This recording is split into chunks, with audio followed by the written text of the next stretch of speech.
Viene considerata la donna più bella dell'arte e sicuramente era la dea più bella di tutte. Nata dalla schiuma del mare è arrivata su una conchiglia sull'isola di Cipro perché spinta dal vento di Zefiro. La Venere delle Botticelli è di sicuro uno dei più bei capolavori della storia dell'arte italiana. Io sono Clelia e oggi scopriamo la nascita di Venere del 1485. Il video è diviso in varie sezioni, quindi se sei interessato ad una di queste nello specifico, ti consiglio di andare al minuto che ti interessa e trovi tutte le sezioni anche in descrizione. Questo dipinto così coinvolgente e spettacolare è secondo me pieno di movimento, ma di delicatezza e armonia al tempo stesso. Rappresenta l'arrivo di Venere, dea romana dell'amore, della bellezza e della fertilità, sull'isola di Cipro. Tutto intorno a lei sono segni della primavera, che è un periodo di nuovi inizi e di rinascita. La Venere di Botticelli incarna l'ideale rinascimentale della bellezza e quello che la rende così affascinante è sicuramente la sua posa e la sua posizione a destra della composizione, perfettamente bilanciata.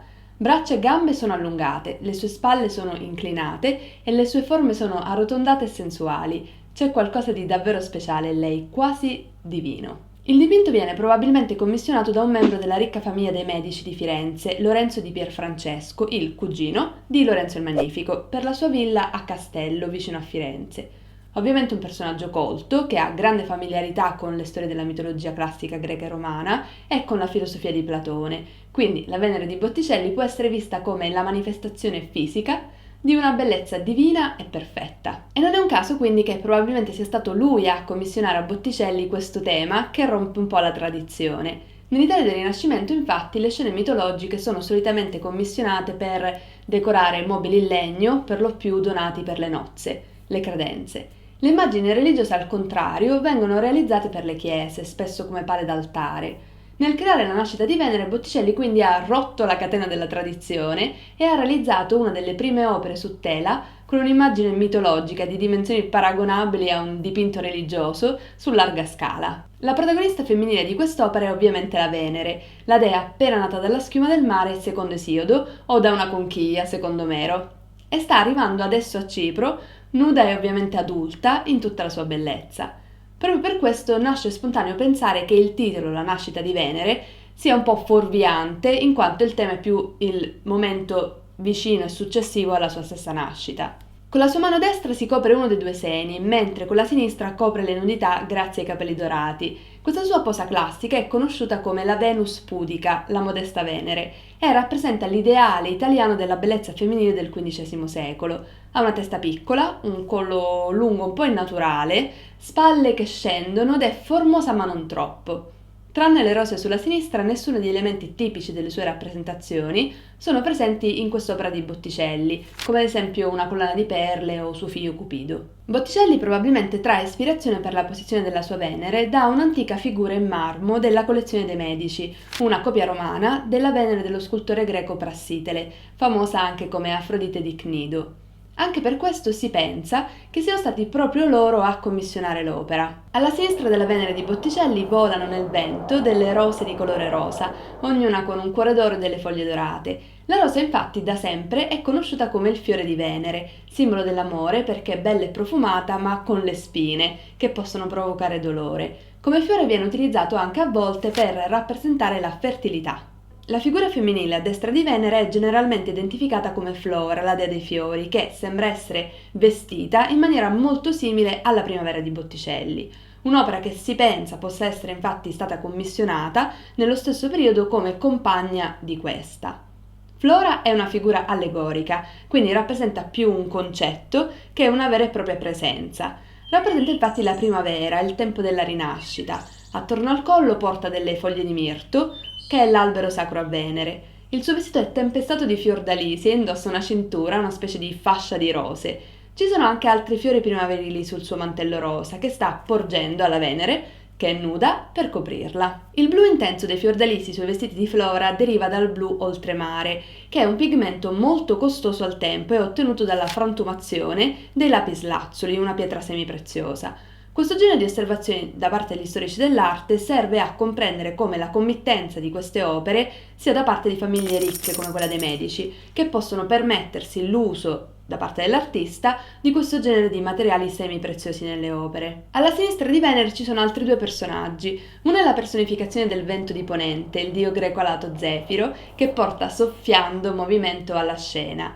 Le sue guance sono gonfie e mentre soffia il mare si increspa e le onde portano Venere verso la riva.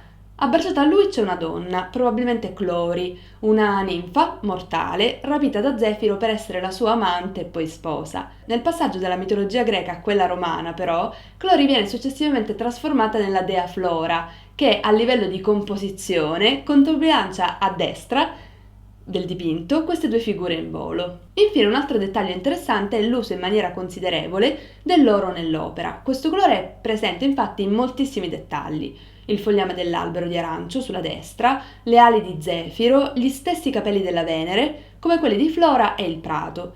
Quest'uso quasi eccessivo dell'oro, oltre a dare un senso di grande eleganza alla composizione, si pensa sia dovuto all'intenzione di far brillare l'opera alla luce della candela di sera per continuare a poterla ammirare. Dal punto di vista tecnico questa non è l'unica attenzione di Botticelli. Realizza infatti la Venere in una posizione tale da far cadere tutto il peso del suo corpo sulla gamba sinistra e poter quindi così formare una specie di S tipica delle statue classiche. Inoltre la Venere è stata dipinta senza ombre per dare proprio questa sensazione di leggerezza e delicatezza all'arrivo sulla terraferma. Come dicevo prima, si discute molto sul rapporto tra la nascita di Venere e l'altro capolavoro di Botticelli, La Primavera. Anche quest'opera forse è commissionata da Lorenzo di Pierfrancesco de' Medici circa 5 anni prima.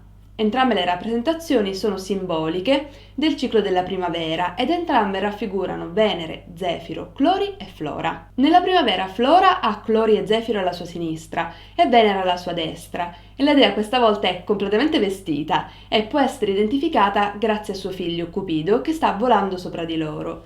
A sinistra ci sono Mercurio, il messaggero degli dei, e accanto a lui le tre grazie, le ancelle di Venere. C'è una forte differenza tecnica tra le due opere. La primavera è stata dipinta sul legno, infatti una tempera su tavola. La nascita di Venere invece è una tempera su tela. Se sei arrivato fin qui, benvenuto nell'Arte Club, per tutti gli appassionati d'arte che hanno voglia di scoprire qualcosa in più sull'opera o l'artista del giorno. Lascia un commento qui sotto con l'hashtag Arte Club e preparati per scoprire la chicca del video di oggi. Inutile negarlo, la Venere è forse la mia opera preferita fra tutte quelle del Rinascimento e ricordo come se fosse oggi la prima volta che l'ho vista a Firenze agli Uffizi in viaggio insieme alle mie migliori amiche. E chiunque l'abbia vista con i propri occhi almeno una volta nella vita non può negare l'effetto incredibile che provoca il vederla. Tanto che più o meno di questi tempi, 2 anni fa, alcuni giornali hanno riportato la notizia di un signore che, poverino, proprio davanti all'opera in piena galleria degli Uffizi, ha avuto un piccolo infarto. Adesso sta bene, è tutto andato per il meglio, ma quella storia ha provocato un dibattito sulla famosa sindrome di Stendhal.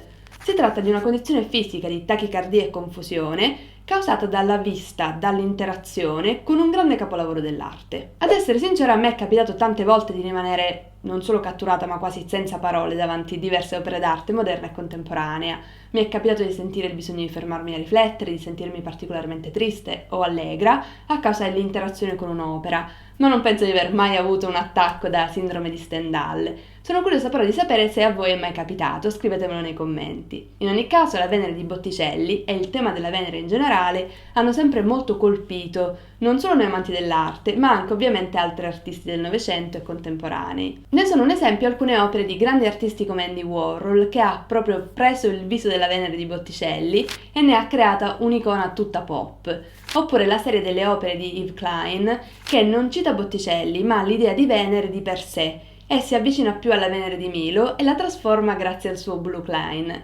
Ma ci sono anche tanti esempi come la Venere di Armand o quella di Dalì. La Venere infatti è di certo anche e soprattutto, grazie a Botticelli, uno dei personaggi più rappresentati nella storia dell'arte e la sua versione rimarrà sicuramente uno dei capolavori più belli della nostra storia. E se questo video in cui ne scopriamo un pochino di più i dettagli ti è piaciuto, lascia un like e iscriviti al canale per non perdere i prossimi video legati ad arte, viaggi e mercato. Ti consiglio inoltre di dare un'occhiata al mio video sui coniugi Arnolfini o a quello sul bacio di Klimt. Grazie e alla prossima!